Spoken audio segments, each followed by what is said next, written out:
ఆదికాండము 47వ అధ్యాయము.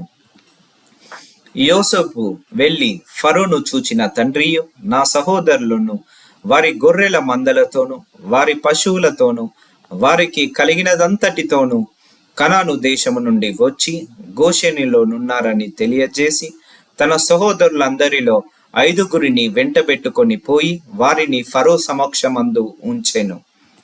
ఫరో అతని సహోదరులను చూచి మీ వృత్తి ఏమిటని అడిగినప్పుడు వారు నీ దాసులమైన మేము మా పూర్వీకులను గొర్రెల కాపురలమని వారి ఫరోతో చెప్పిరి.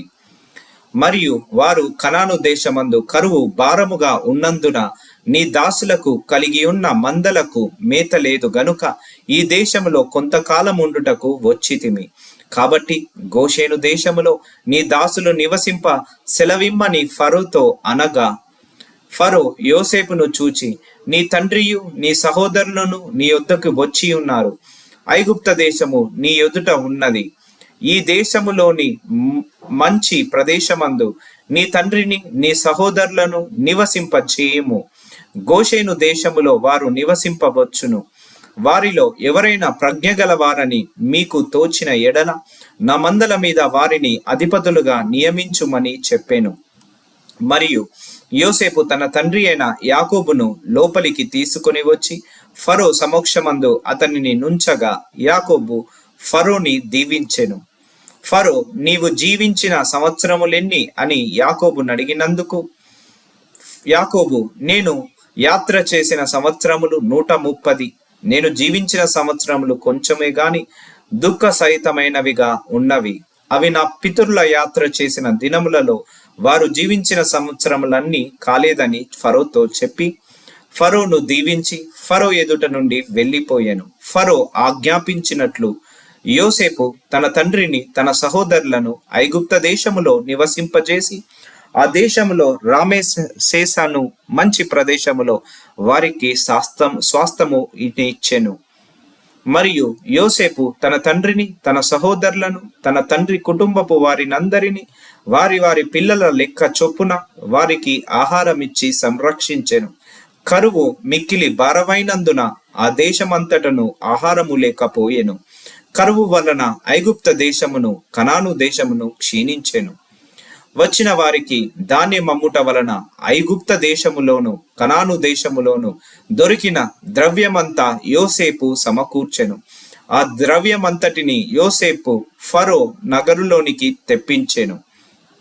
ఐగుప్త దేశమందును కనాను దేశమందును ద్రవ్యము వ్యయమైన తరువాత ఐగుప్తీలందరూ యోసేపు నొద్దకు వచ్చి మాకు ఆహారము ఇప్పించుము, నీ సముఖమందు మేమేలా చావవలెను, ద్రవ్యము వ్యయమైనది గదా అనిరి.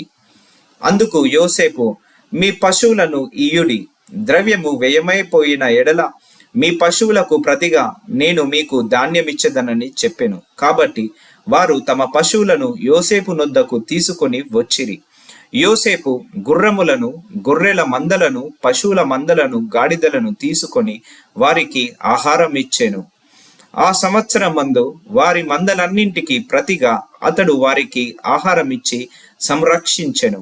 ఆ సంవత్సరము గతించిన తరువాత 2వ సంవత్సరమున వారు అతని యొద్దకు వచ్చి ఇది మా ఏలిన వారికి మరుగు చేయము, ద్రవ్యము వ్యయమైపోయెను, పశువుల మందలను ఏలిన వారి వశమాయెను. ఇప్పుడు మా దేహములను మా పొలములను తప్ప ఏమియు ఏలినవారి సముఖమున మిగిలియుండలేదు. నీ కన్నుల ఎదుట మా పొలములను మేమును నశింపనేలా ఆహారమిచ్చి మమ్మును మా పొలములను కొనుము. మా పొలములతో మేము ఫరోకు దాసులమగుదుము. మేము చావక బ్రతుకున్నట్లు పొలములు పాడైపోకుండునట్లును మాకు నివిత్తనము లిమ్మని అడిగిరి. అట్లు యోసేపు ఐగుప్త భూమిలన్నింటినీ ఫరో కొరకు కొనెను. కరువు వారికి భారమైనందున ఐగుప్తీలందరూ తమ తమ పొలములను అమ్మివేసిరి గనుక భూమి ఫరోది ఆయను. అతడు ఐగుప్త పొలిమెరల యొక్క ఈ చివర నుండి ఆ చివర వరకును జనులను ఊళ్ళలోనికి రప్పించెను. యాజకుల భూమి మాత్రమే అతడు కొనలేదు. యాజకులకు ఫరో బత్తెములు నియమించెను. ఫరో ఇచ్చిన బత్తెముల వలన వారికి భోజనము జరిగెను గనుక వారు తమ భూములను అమ్మలేదు. యోసేపు, ఇదిగో నేడు మిమ్మును మీ భూములను ఫరో కొరకు కొనియున్నాను. ఇదిగో మీకు విత్తనములు పొలములలో విత్తుడి. పంటలో 5వ భాగము మీరు ఫరోకి ఇయ్యవలెను. 4 భాగములు పొలములలో విత్తుటకును మీకును మీ కుటుంబపు వారికిని ఆహారమునకును మీ పిల్లలకు ఆహారమునకును మీవై యుండునని ప్రజలతో చెప్పగా, వారు, నీవు మమ్ము బ్రతికించితివి, ఏలిన వారి కటాక్షము మా మీద నుండనిమ్ము, ఫరోకి దాసులమగుదమని చెప్పిరి.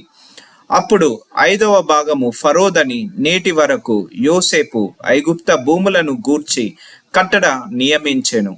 యాజకుల భూములు మాత్రమే వినాయింపబడెను, అవి ఫరోవి కావు. ఇజ్రాయేలీలు ఐగుప్త దేశమందలి గోషేను ప్రదేశములో నివసించిరి. అందులో వారు ఆస్తి సంపాదించుకొని సంతానాభివృద్ధి పొంది మిగుల విస్తరించిరి. యాకోబు ఐగుప్త దేశములో 17 సంవత్సరములు బ్రతికెను. యాకోబు దినములు అనగా అతడు జీవించిన సంవత్సరములు 147. ఇజ్రాయేలీలు చావవలసిన దినములు సమీపించినప్పుడు అతడు తన కుమారుడైన యోసేపును పిలిపించి, నా ఎడల నీకు కటాక్షమున్న ఎడల దయచేసి నీ చెయ్యి నా తొడ కింద ఉంచి నా ఎడల దయను నమ్మకమును కనపరచుము. ఎట్లనగా నన్ను ఐగుప్తిలో పాతిపెట్టకుము. నా పితరులతో కూడా నేను పడుకొండునట్లు ఐగుప్తులో నుండి నన్ను తీసుకొని పోయి వారి సమాధిలో నన్ను పాతిపెట్టుమని అతనితో చెప్పెను.